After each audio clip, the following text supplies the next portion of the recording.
Kali ini kita akan kembali membahas kitab Al-Hikam, hikmah yang ke-17. Insyaallah singkat, padat, berkah, manfaat dunia akhirah. Qala radhiyallahu anhu, ma taraka minal jahli syai'an man arad an yahdutha fil waqti ghairu ma adharahu Allahu fih. Ini kalau diterjemahkan jadi sangat keras kalimat ini. Ya, kalimat ini sangat keras. Kalau ada orang yang menginginkan sesuatu terjadi di saat ini, tetapi kejadiannya tidak seperti yang ditampakkan Allah pada saat ini. Jadi di saat ini dia pengen kejadiannya itu lain. Seharusnya enggak seperti ini. Seandainya tidak seperti ini, maka orang yang seperti itu mataraka minal jahli syai'a. Dia sudah mengambil semua sifat kebodohan. Ya, tidak menyisakan sama sekali yang namanya kebodohan. Jadi alias kalau diterjemahkan sangat bebas, teramat sangat bodoh seseorang yang dia saat ini menginginkan kejadian yang lain. Menginginkan kondisi yang lain. Bagaimana itu? Jadi saat ini dia sedang menjadi misalnya pegawai kantor A. Terus dia melamun dalam lamunannya, seandainya dulu saya itu melanjutkan sekolah, kan saya nggak akan jadi pegawai semacam ini. Nah, ini termasuk ciri orang-orang bodoh. Ya, termasuk ciri orang-orang bodoh. Atau seandainya tadi pagi itu saya tidak berangkat kerja, saya tidak akan ketabrak motor. Nah, ini ciri orang-orang bodoh. Seandainya tadi saya itu mau pergi ke pasar, saya akan ketemu di toko dengan fulan. Yang fulan itu tadi ke toko saya. Seandainya ketemu dia, barang saya pasti diborong. Gara-gara saya nggak ke pasar, ya akhirnya nggak ketemu dia, akhirnya hari ini nggak dapat uang, nyesel dia. Ini termasuk ciri orang-orang bodoh. Jadi kalau seseorang itu pengen saat ini dia mendapatkan sesuatu yang, misalnya saat ini laginya dapat uang 100.000, dia nyesel. Seandainya tadi saya nggak berangkat ke Masjid Ar-Raudhah, dapat 2 juta saya. Gara-gara berangkat, nggak ketemu orang yang mau bayar hutang, akhirnya 2 juta hilang. Nah, ini termasuk ciri orang-orang bodoh. Kenapa? Karena dia menginginkan, mengharapkan sesuatu terjadi, padahal yang terjadi bukan sesuatu itu. Udah lewat itu, sudah lewat, alias takdirmu saat ini adalah ini, kok kamu minta takdir yang lain. Nah, ini dikatakan bodoh karena dia menganggap berarti yang membuat dia seperti ini gara-gara itu. Gara-gara tadi saya berangkat ke kantor ketabrak. Jadi ketabrak itu menurut dia gara-gara berangkat ke kantor. Gara-gara berangkat pengajian, yang mau bayar utang nggak ketemu saya, nggak jadi bayar. Jadi nggak jadi bayar itu gara-gara berangkat pengajian. Gara-gara dulu saya tidak melanjutkan sekolah, maka saya jadi pegawai kantor yang gajinya UMR rata-rata. Seandainya saya terus kuliah, saya akan jadi pejabat ekselon apa, saya nggak paham juga ya. Gajinya itu di atas UMR, gajinya luar biasa banyak. Jadi dia gajinya saat ini UMR rata-rata gara-gara tidak melanjutkan kuliah. Ini kalimat-kalimat semacam ini muncul dari orang-orang yang dikatakan super bodoh karena dia tidak mengenal bahwasannya yang terjadi itu bukan gara-gara, tetapi karena Allah yang menghendaki. Karena Allah yang menentukan, karena Allah yang sudah memilihkan. Tidak ada suatu peristiwa bisa terjadi kecuali atas izin dari Allah Subhanahu wa ta'ala. Jadi nggak boleh kita semacam itu. Tugas kita menjalankan syariat. Kalau saat ini diuji, ya kita harus pakai pakaian namanya sabar. Kalau saat ini mendapat nikmat, pakai pakaian yang namanya syukur. Kalau saat ini berbuat dosa, maka pakai pakaian yang namanya istighfar, minta ampun. Kemudian bertobat. Kalau saat ini taat, maka kita mensyukuri nikmat taat tersebut tanpa menyalahkan kondisi apapun. Jalankan saja syariatnya, selesai. Enak toh? Saya hari ini kok mata melihat yang haram, ya istighfar. Jangan dikaitkan dengan dikaitkan apapun. Saya hari ini bisa sedekah, ya alhamdulillah, syukur. Saya hari ini kok terpleset berbuat dosa, ya minta ampun. Jangan cerita-cerita, tutup aibmu. Jangan cerita, tutup aibmu. Tugas kita jadi manusia hanya itu, simple, sederhana. Ya, sesimpel itu, sesederhana itu, semudah itu. Maka kebanyakan orang stres gara-gara kebanyakan mikir dalam-dalam. Kenapa ya saya kok sampai maksiat ya? Kenapa saya ditakdirkan maksiat ya? Kok takdir saya seperti ini ya? Loh, kenapa saya kok jadi orang yang hidupnya susah ya? Kenapa takdir saya susah? Nyalakan takdir semua, takdir. Padahal syariat gak mengajarkan takdirmu ABC. Syariat mengajarkan kalau kamu sedang dalam kondisi berdosa, kamu minta ampun. Dalam kondisi berdosa, kamu tutup aib. Dalam kondisi berdosa, kamu segera amal soleh agar dosa terampuni. Dalam kondisi kamu dapat rezeki apapun itu ilmu, maka kamu berbagi. Kalau ilmu ya berbagi ilmu, harta berbagi harta, sehat ya berbagi kesehatan dengan tenaga dan lain sebagainya. Kalau kamu dalam kondisi sedih, maka kamu hibur diri dengan sesuatu yang halal, yang tidak dimurkai oleh Allah Subhanahu wa ta'ala. Maka kamu obati hati dengan banyak berzikir pada Allah Subhanahu wa ta'ala. Kalau kamu dalam kondisi kehilangan seseorang, suntuknya luar biasa, maka kamu yang ridho, terima kondisi itu, jangan berkeluh kesah, dan seterusnya. Aturan syariat jelas, gamblang. Nggak ada, kalau ada kondisi mikiro. Mikir dalam arti yang dikait-kaitkan sama takdir ya. Terus hati ini beruat, pikiran ini ruwet, berkuing jeduk-jeduk no tembok. Ya, kena gangguan. Agak goyang sedikit sampai meleset. Paham maksudnya kan? Goyang sedikit sampai meleset, dikembalikan susah. Habis itu ngelamun, saya ketemu malaikat. Wah, lebih hebat lagi itu. Saking melesetnya ya, sampai bilang ketemu malah malaikat. Padahal sholat jamaah tidak pernah. Loh, kita bisa ketemu malaikat, tapi kan enggak semua orang, ada syaratnya. Sholat berjamaah, bekti sama orang tua, haram ditinggalkan, yang taat dijalankan, sunnah dilakukan, ibadahnya luar biasa. Masuk dalam kelompok layak, nah itu wajar. Lawang orang tua dihajar, istri dimaki, ya, anak dianiaya, hidup enggak taat, aktif maksiat, bilang ketemu malaikat. Ya mungkin malaikat azab. Ya na'udzubillah min dzalik. Nasallahu afiyah. Nah itu saya katakan singkat karena malam ini saya akan bicara yang lain. Tapi tunggu dulu, ini masih di bab ini ya. Nah ini ucapan ini disampaikan oleh Syekh Ibn Athaillah Al-Iskandari rahimahullah, di antaranya adalah karena mengajarkan apa yang disampaikan oleh Nabi Muhammad sallallahu alaihi wasallam dalam sebuah hadis riwayat Imam Tirmidzi, di mana Rasul menyatakan jika Allah mencintai suatu kaum, maka Allah akan menguji mereka. Allah akan menguji mereka, ibtalahum, mereka akan diuji. Kalau mereka itu ridha, mereka rela diperlakukan Allah dengan ujian itu, falahur ridha, maka Allah pun ridha dengan mereka.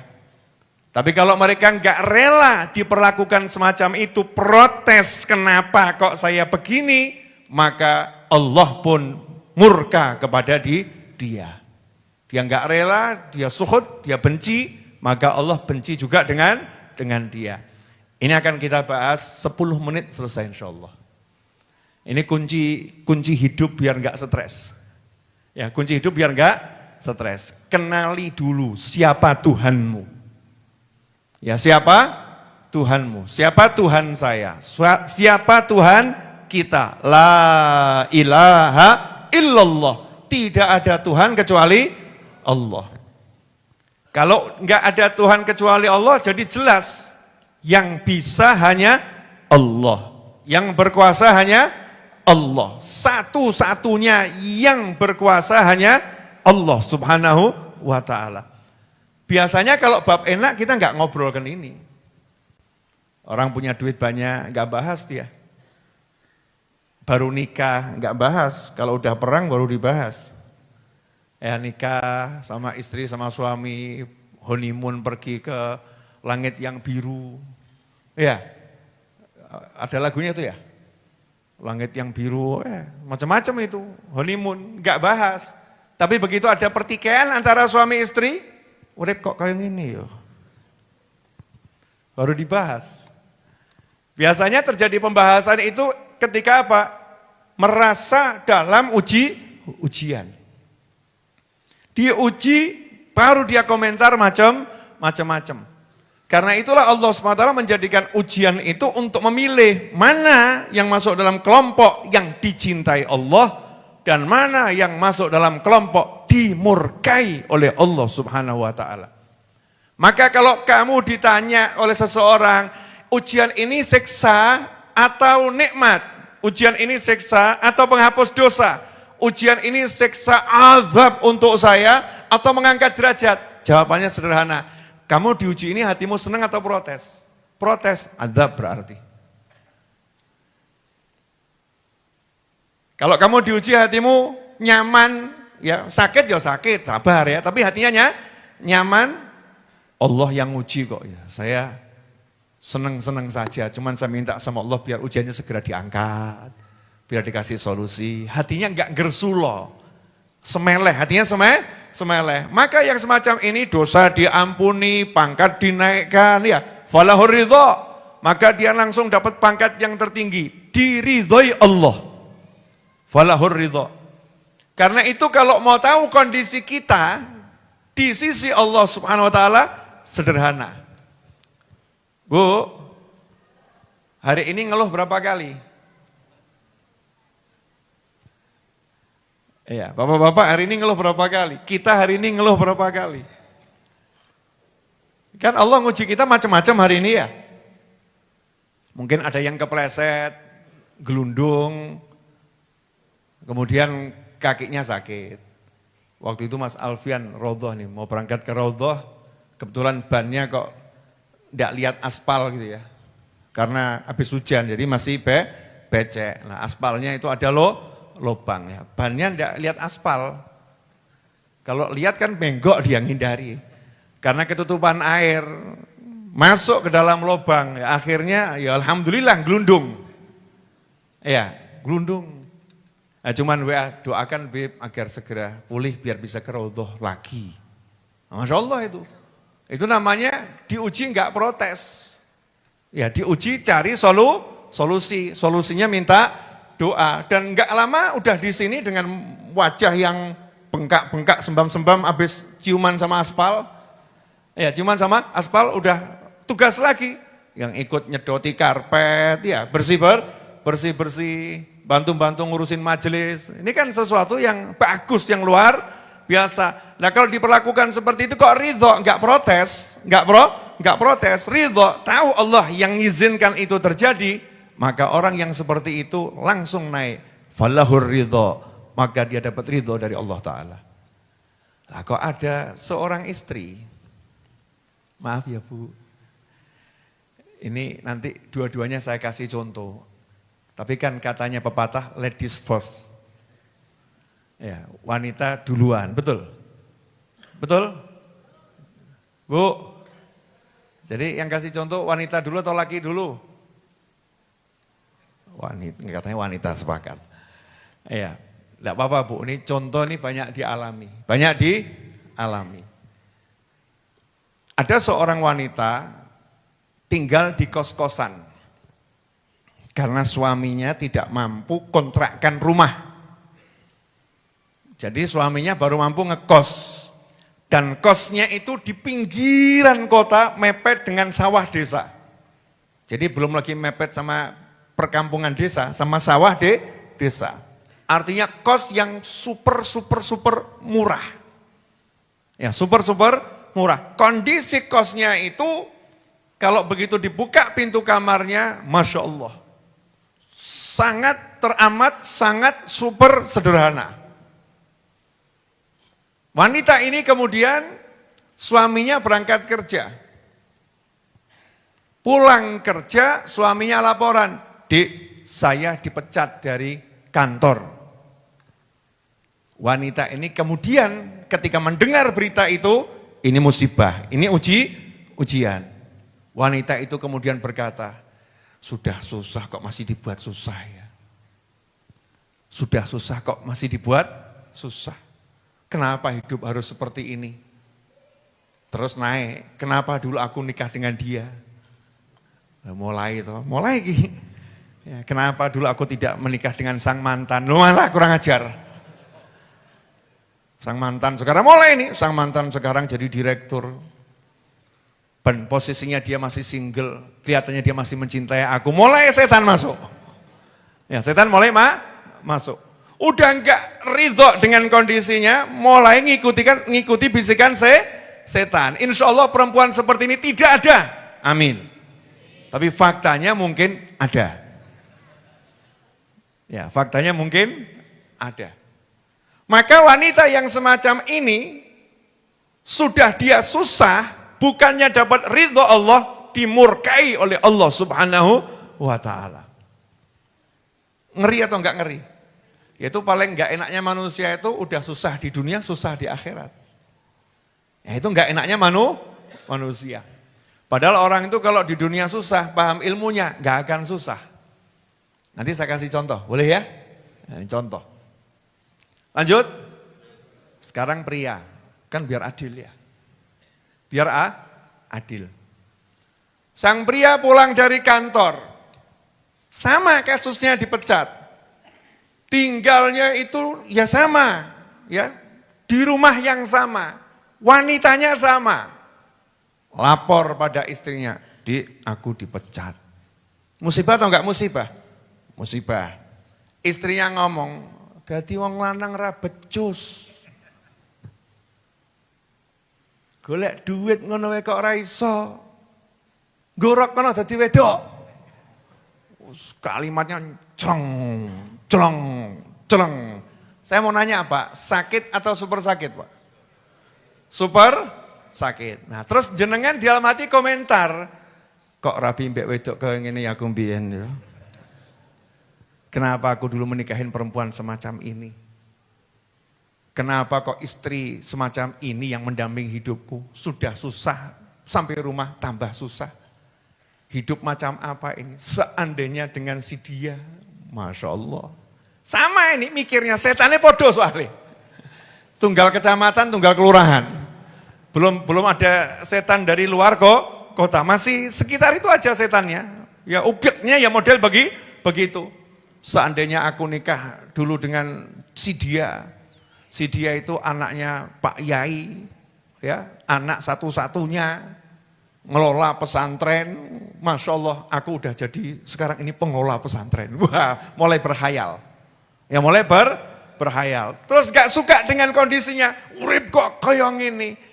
Ini orang sudah diuji, sudah susah, kemudian tidak melakukan tugas dari Allah Ta'ala, sabar dan ridho, saat itu dapatnya murkanya Allah Subhanahu Wa Ta'ala. Ngeri atau enggak ngeri? Laki-laki model begini banyak enggak Bu? Yang banter Bu. Ada ya Bu ya? Ada ya, insya Allah enggak banyak, tapi tunggale akeh.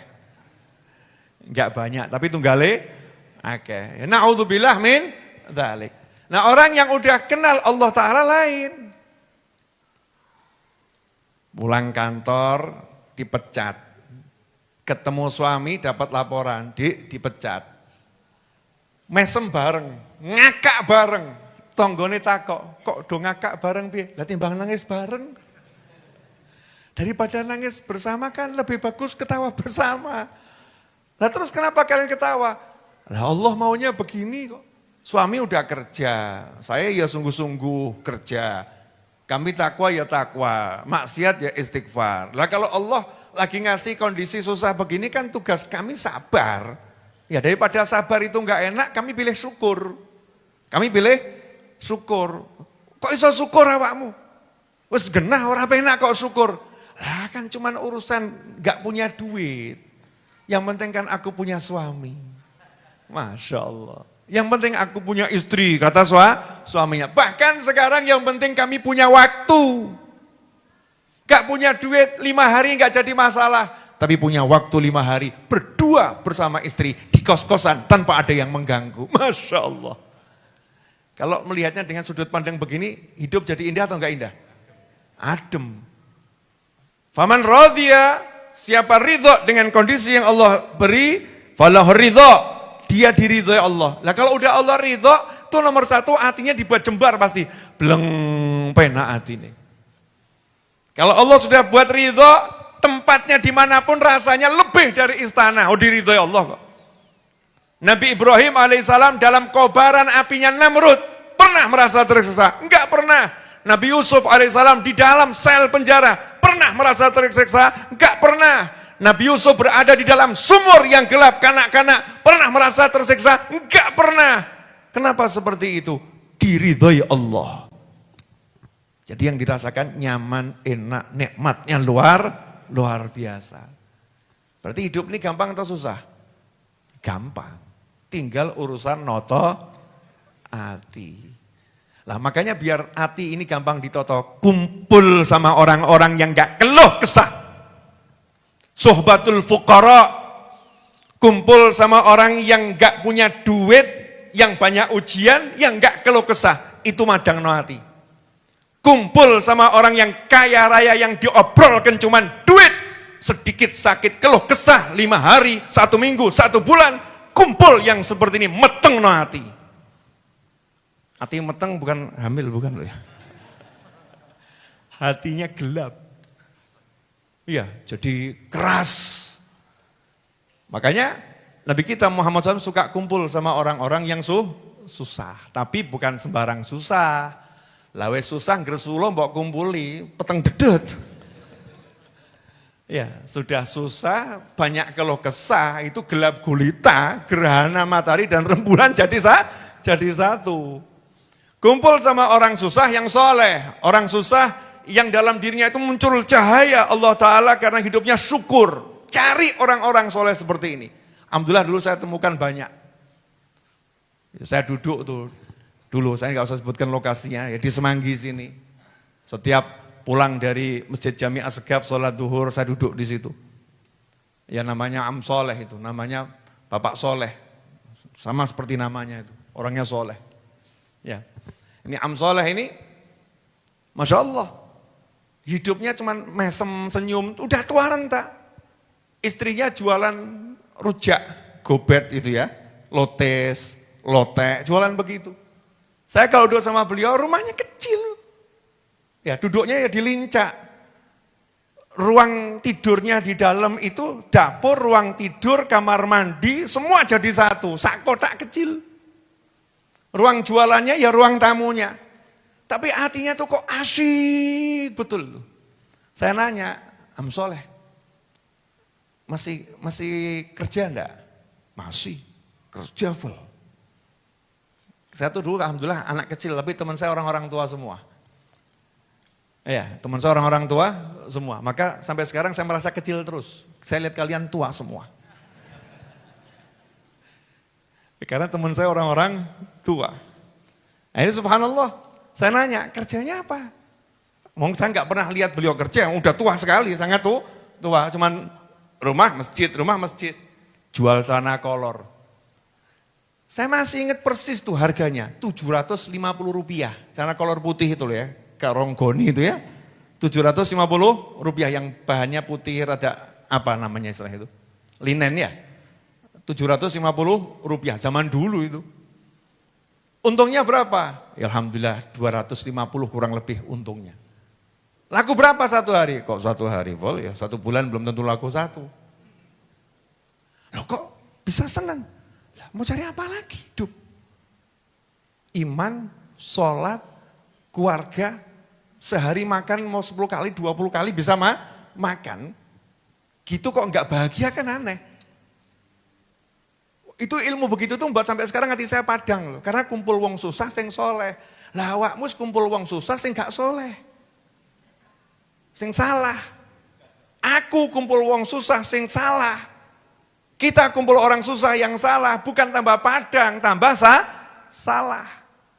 Kenapa? Karena nanti orang-orang susah yang gak iman, gak takwa, hidupnya hanya keluh kesah. Intinya bukan masalah susah gak susahnya ini. Orang kaya keluh kesah singkirono. Yang gak kaya keluh kesah singkirono. Jangan banyak bergaul, meteng no hati. Kumpul seperlunya saja. Jangan memutuskan tali silaturahim. Gimana kabarnya? Baik, alhamdulillah. Rangkulan, suguhono, wangono ya. Rampung, jaga jarak. Karena kalau duduk mesti sambat. Duduk pasti sambat. Lah piye yo, utang kok ya ora kesaur-saur gitu yo, piye? Utang kok enggak kebayar-bayar. Yo istri saya terus marah-marah terus dulu. Anak itu loh, ya Allah susah diatur. Ah ini tuh tetangga tuh ganggu. Loh, kemarin di kantor teman satu kantor tuh nyebelin banget. Tadi duduk 2 jam itu curhatnya 2,5 jam. Duduknya 2 jam, keluh kesahnya 2,5 jam. Na'udzubillah min dzalik. Tinggalkan yang seperti ini, racun itu. Memang kita harus milih. Kok Beb kan itu namanya manusia kan kita, lah ya tetap bergaul tapi jaga jarak. Masa ada satu tempat beracun mau kamu deket-deket terus? Kan bahaya buat kita. Ini tentang keselamatan dunia dan akhirat. Ini kalau kemasukan curhat terus nih telinga nih yang gak enak, gersulo tadi, keluh kesah sama Allah. Lah dia gak diridhoi Allah kok. Siapa yang gak ridho dengan takdirku, aku gak ridho sama dia. Terus kita duduk lama-lama mendengarkan ketidakridhoannya dia pada Allah Ta'ala. Ngeri atau enggak ngeri? Dan ternyata itu banyak istri yang seperti itu. Na'udzubillah min dzalik. Maka kalau istrimu lagu begitu, singkirin dulu. Ya jarak 3 meter ngono lho ya. Ojo ado-ado ya. Mas kamu kok jauh? Ngomong sing enak-enak. Kuwi mbok omongke tetep ra enak. Iya, kamu omongkan tetap gak enak, gak akan jadi enak. Ngomong aja yang enak. Ini solusi hidup.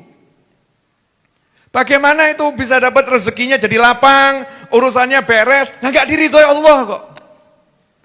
Jadi kalau pengen urusannya beres, hidupnya lapang, buat Allah ridho. Buat Allah ridho, jangan pernah keluh kesah. Masya Allah, lagi loro untu sambatnya tolong sasi. Untukku loro. Ya kalau sesekali dalam sepekan, belum sembuh gigi saya, masih ada terasa ini. Wajar. Butuh solusi. Atau minimal mungkin butuh disayang sama istrinya atau suaminya, kan begitu ya. Bukan karena kalau kesah, kalau ini enggak. Urip kok yang ini, untu loro, sikil serah karu-karuan. Boyok ya kayak ngene, duit ya ora ono. Mati ora wani. Ini peteng dedet ini. Allah enggak ridho. Ya Allah enggak ridho. Maka kita jadikan Allah ridho. Caranya tinggalkan keluh kesah. Belajar kita tuh terima apa yang dikondisikan oleh Allah Subhanahu wa ta'ala. Terima itu maksudnya bagaimana? Kalau terpleset dosa ya minta ampun, tobat. Perbanyak amal soleh, jangan ngomong ya udahlah jadi ahli maksiat aku terima, ngawur. Bukan begitu. Tadi udah saya jelaskan ya cara menerima. Enggak punya duit ya kerja ya cari, enggak kebanyakan gersulo ya usaha, dapat disyukuri, enggak dapat lanjutkan usaha, enggak pakai keluh kesah, wajahnya terus energik. Kok bisa begitu ya? Ya karena dia ridho dengan Allah Ta'ala. Allah mau ngapain bebas, suka-suka Allah. Senang-senangnya Allah, semau-maunya Allah. Saya akan ikuti apa maunya Allah. Cuman saya minta, ya Allah tolong beri saya yang enak-enak. Rabbana atina fid dunya hasanah wa fil akhirati hasanah wa qina adzabannar. Mintanya begitu, tapi hatinya ditoto. Kalau enggak enak ya tetap nerimo, tetap sih siap. Jelas semuanya? Nah, jadi caranya hidup mudah atau susah? Mudah. Jadi yang buat susah itu adalah ya tadi itu, karena kita enggak mau jadi mudah. Oke? Alhamdulillah.